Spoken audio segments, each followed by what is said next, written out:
그래서 대주주들과도 결탁을 해가지고 대주주들한테 물량 못 팔게 하고 자기들도 그걸 안 팔면서 주가를 끌어올리는 방식이에요. 누군가 배신을 때리고 물량을 던지니까 주가가 하락을 하게 됐고요. 네, 안녕하세요. 주식과외입니다. 네, 저희가 이번에 저한테 주식 과외를 받고 있는 이제 학생 한 분이 계신데 이분이 최근에 이제 주가 조작 사태 관련해서 좀 알고 싶다고 찾아오셔가지고 관련된 얘기를 이제 나누게 됐는데 이것과 관련돼서 얘기하는 겸 같이 방송을 찍기로 했습니다.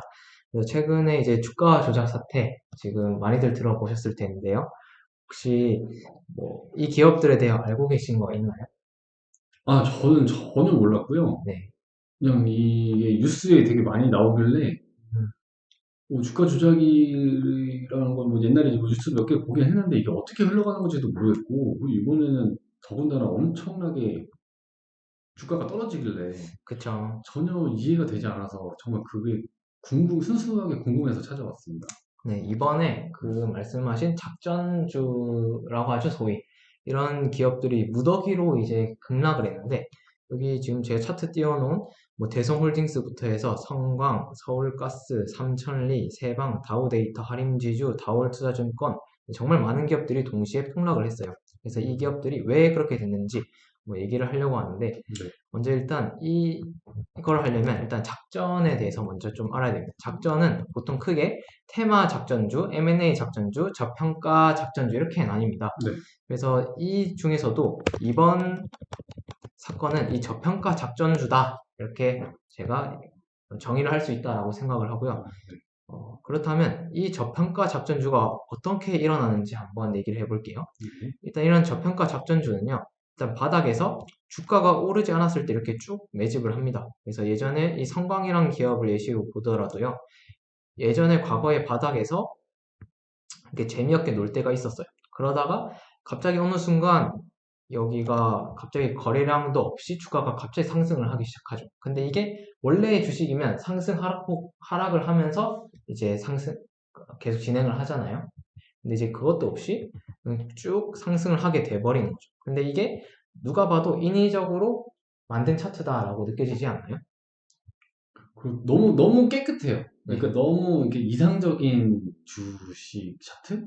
그쵸. 네, 너무 이렇게 이상적이어가지고 삐뚤빼뚤하지도 않고. 그쵸. 원래는 뭐 위아래 파동을 그리면서 가야 되는데 전혀 그렇지가 않죠. 그렇기 때문에 이런 작전주들 같은 경우에는요, 그렇게 될 수밖에 없는 게 이렇게 먼저 이 팀 단위로 올려가면서 매집을 합니다. 그래서 이 과정에서 이제 신용 레버리지를 이용하기도 하는데 이제 통상 팀 단위로 이제 올린다는 말이 뭐냐면 이 작전을 하기 위해서 예를 들어 여기 A팀, B팀, C팀이 있다고 칩시다. 네. 그래서 여기서 A팀에서 먼저 매수를 해요. 그래서 여기서 뭐 예를 들어서 1,000원에 이제 1,000원에 매수를 하면 그 네. 다음 B팀에서는 이제 뭐 1,100원에 그 주식을 다시 사주는 거죠. 어, 그래서 여기서 2번으로 사주고 그럼 다음 C에서는 그걸 1,300원으로 사주는 거예요. 1,300원에 사주고 그리고 다시 A에서 1,400원에 사주고 이렇게 서로 계속 돌아가면서 통정거래라고 하죠. 통정거래, 자전거래를 하게 됩니다. 근데 이런 걸 할 때도 추적을 당하지 않기 위해서 이번 같은 경우에는 CFD라고 해서 차익 결제 계좌를 사용을 했고요. 원래 주식은 어, 제가 주식을 사면 제 이름에 소유한 주식이 다 나와요. 근데 음, CFD는 증권사에서 주식을 보유하고 있고 그걸 사고 팔고 한 차익만 내가 가져가기 때문에 내가 그 주식을 소유하지 않는 거죠. 음, 네. 그래서 그런 걸 CFD 계좌를 하는데 그건 추적이 불가능한 거죠. 왜냐하면 내 주식이 내 소유가 아니니까 누가 사고 팔았는지를 모르는 거예요. 그러면 이게 좀 조금만 더 쉽게 설명을 하자면은 내 이름이 아닌 자기 이름이 아닌 가게에서 네. 모든 거를 빌리고 그냥 수수료, 예를 들어서 뭐 월세를 주고 네. 장사를 해서 마진을 남긴 다음에 가는 거네요.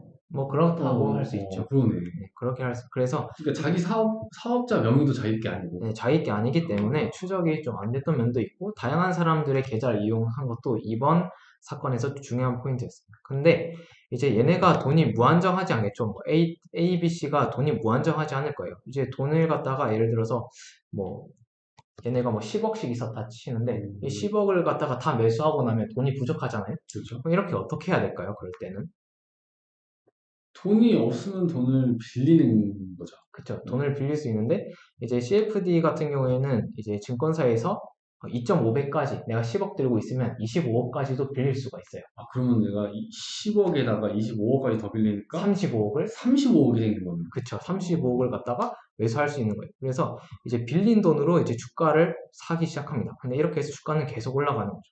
그래서 통상 주가가 이제 특정 구간까지 오르게 되면 뭐 가끔 이제 정산을 하기도 합니다. 자기네들끼리. 뭐 예를 들어 이런 구간에서 한 번, 뭐 이런 구간에서 한 번, 이렇게 지점을 나눠가지고 특정 구간에서 어느 정도 차익 실현을 좀 하기도 하고요. 그리고 다른 팀을 또 모집을 하는 거죠. 그래서 여기서부터 다단계가 들어가게 되는데 여기가 만약에 이 구간이 A라고 치면요. A 구간에서 일부 팔면서 동시에 새로운 팀을 끌어들이는 거죠. 아까 여기 A, B, C 팀만 했으면 그 다음에는 D 팀을 끌어들이고 그 다음에는 E 팀을 끌어들이고 네. 그럼 우리가 여기서 보게 되면 A, B, C 팀은 여기서 시작을 했으니까 얘네는 평단가가 제일 낮을 거예요. 네. 근데 D 팀이랑 E 팀은 나중에 들어오니까 얘네는 평단가가 높겠죠. 그렇죠. 네, 그렇게 되는 거고, 그리고 우리가 이 레버리지가 가다 보면 계속 풀 매수해서 올라가다가 이제 마지막에는 어떻게 되냐면요. 결국은 개미들에게 이걸 갖다가 호재를 갖다가 터트려서 떠넘기는데 이거는 사실 이런 저평가주에서는 잘 안 나오는 패턴이고요. 악재가 나올 때 그냥 이유 없이 빠지면 왜 그런지 조사가 들어오거든요. 왜 이유 없는지 왜 빠졌어? 조사가 근거하면서 조사가 들어오거나 해당 기업의 조회 공시 요구라고 해서 하락한 이유를 공시해라 이렇게 하기 때문에 네. 그런 걸 이제 티가 안 나게 빠지려면 뭐 시장에서 안 좋은 얘기가 나올 때 있잖아요. 네. 뭐 예를 들어서 뭐 가스 주면 가스 가격이 올라야 좋은데 가스 가격이 갑자기 폭락했다더라 그런 기사가 나오면 그 때에 맞춰서 같이 물량을 던지는 거죠. 그러면 자연스럽게 하한가에 들어가게 되니까 깔끔하게 이제 작전을 갖다가 마무리하는 거고 그렇게 하거나 아니면 여기서부터 이제 물량을 갖다가 서로 돌아가면서 조금씩 파는 거예요. 낮은 가격에 팔다가 다시 급등시켰다가 그렇게 하다 보니까 이제 개인들이 그거 보고 달려들었다가 고점에 물리는 경우도 생기는 거고요. 네. 그리고 이제 이번 사건이 결국 왜 터졌냐 보면 중요한 거는 결국 이 작전 세력들 간의 배신이 사이에 있었다. 그냥 예상하는 거죠, 예상. 네, 예상을 하는 거죠, 그렇게. 아까 보면 A, B, C, D. 네, 아까 A, B, C, D 팀이 있었잖아요. A, B, C 이렇게 이게 원년 멤버예요. 원년 멤버인데 이제 추가 멤버가 들어오죠. 원년 멤버니까 돈을 제일 많이 벌 수 있었죠. 그렇죠. 제일 많이 벌었겠죠. 근데 이제 추가 멤버가 있을 거예요. 원년 멤버들은 당연히 돈 제일 많이 벌었고 추가 멤버들은 좀 더 평단가가 높으니까 돈은 적게 벌었겠죠. 네. 그렇죠. 그런 과정에서 이제 폭락을 할 때 보면 최근에 여기 지금 다 점으로 하한가를 매겨가지고 잘 보이지도 않는데 이제 갑자기 거래량도 없이 며칠 전부터 이렇게 폭락을 하기 시작했습니다. 이렇게 폭락을 했는데 근데 이 전에 무슨 일이 있었냐면 갑자기 이 회사의 대주주들 예를 들어서 뭐 다우데이터나 이제 이런 기업은 대주주가 며칠 전에 지분을 3% 매도를 합니다. 3%. 네. 3% 이러면 되게 작은 양 같지만 생각보다 많은 양이죠. 그렇죠. 왜냐하면 3% 지분 팔아서 한 400억에서 600억 정도 차익을 실현했다고 하니까 몇백억이네요. 네. 3%가. 그렇죠. 그렇기 때문에 이 대주주들도 모를 수가 없는 거죠. 왜냐하면 이렇게 주가가 오르는 과정에서 얘네가 서로 레버리지 쓰면서 주가를 올리고 있는데 갑자기 대주주가 물량을 던지잖아요. 그러면 지금 이렇게 됐지만 이 전에 갑자기 음봉이 꽂을 수가 있어요. 네. 그 작전이 실패하는 거죠. 네. 대주주가 이제 물량을 많이 들고 있기 때문에. 그래서 대주주들과도 결탁을 해가지고 대주주들한테 물량 못 팔게 하고 자기들도 그걸 안 팔면서 주가를 끌어올리는 방식이에요. 그래서 이런 기업들이 보면 유통비율 33%죠. 그래서 100주가 있으면 시장에는 33주만 돌아다니는 거고 그 중에서도 얘네는 한 20주에서 25주 이렇게 다 자기들이 매집을 한 다음 남아있는 주식으로만 주가를 올려가는 거죠. 그런 식으로 올려가는 거고 그래서 이렇게 하던 세력들 중에서 이 ABC나 혹은 DE 중에서 한 곳이 배신을 때리는 거예요. 왜냐하면 자기들이 뭐 생각하는 것보다 나눠 갖는 게 자기들한테 분배 비율이 적어지거나 자기들한테 불리하게 짜지니까 그냥 우리가 먼저 던지고 튀자 뭐 이렇게 될 수도 있다라고 추정을 하는 거죠. 그래서 누군가 배신을 때리고 물량을 던지니까 이제 주가가 하락을 하게 됐고요. 그리고 보통은 이제 하락을 하면 반등을 하게 되는데 반등도 별로 못했어요. 왜 그러냐면 신용 레버리지를 썼기 때문이에요. 아, 그냥 솔직히 뭐 신용 레버리지를 안 썼다면 올라갈 수도 있었다. 빠지다가도 이제 반등을 좀 제대로 한번 할 수도 있었을 텐데 이 신용 레버리지가 너무 과도해가지고 반등조차 못한 거죠. 왜 신용 레버리지를 쓰면 이렇게 되냐? 네. 이거 한번 살펴볼게요. 그러면 일단은 이제 저희가 신용 거래를 한다는 말은 내가 가진 주식이나 현금을 담보로 주식을 더 매수하는 거예요. 네.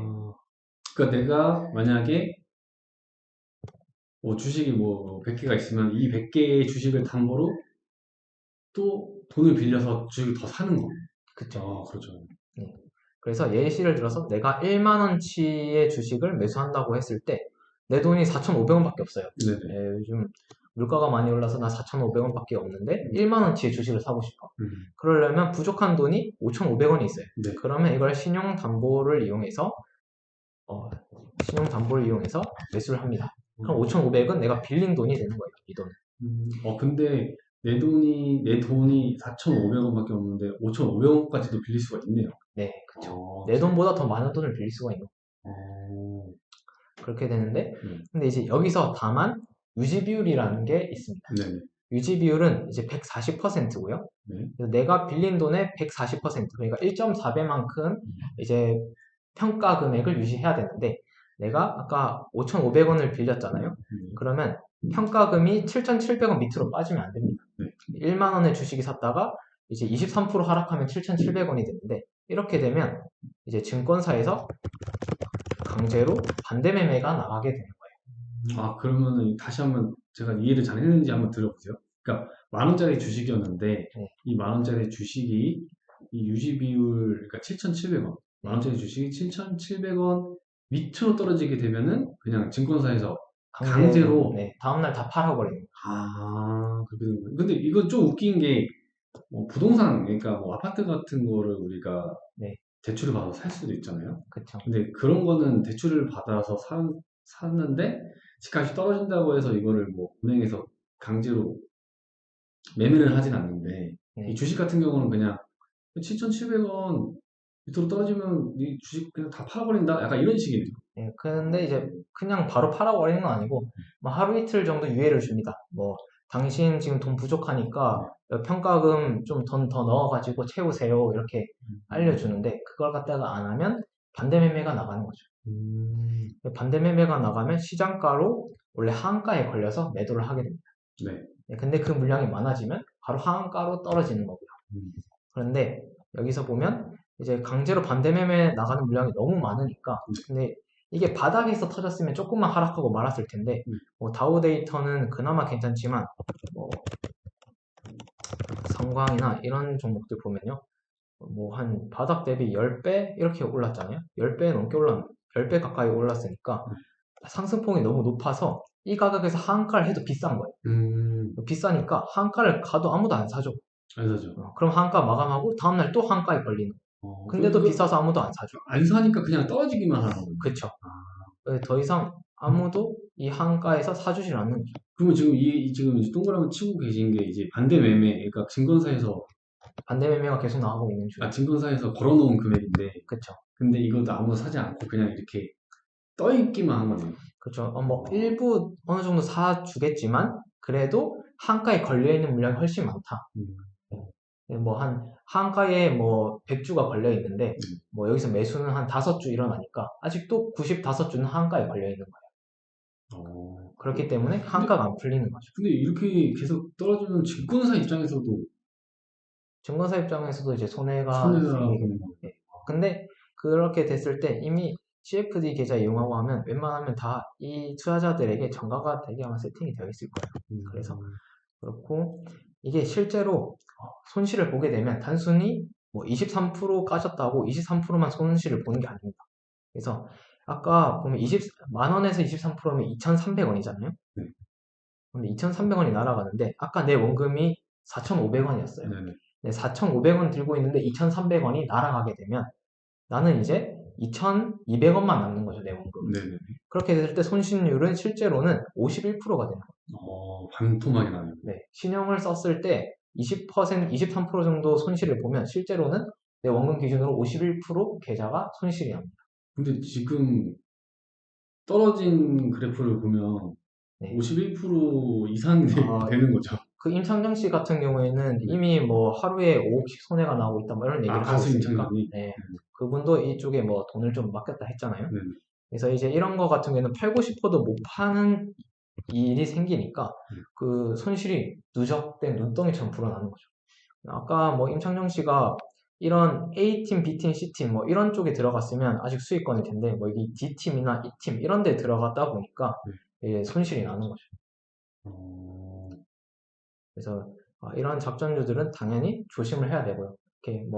이렇게 뭐 이걸 예전에 천국의 계단이라고 많이 불렀어요. 왜냐하면 네. 끝도 없이 계속 우상향하니까 음. 이건 천국까지 그대로 가는 계단이다. 뭐 이런 얘기를 많이 했죠. 그 천국의 계단의 끝에는 절벽이 기다리고 있었다.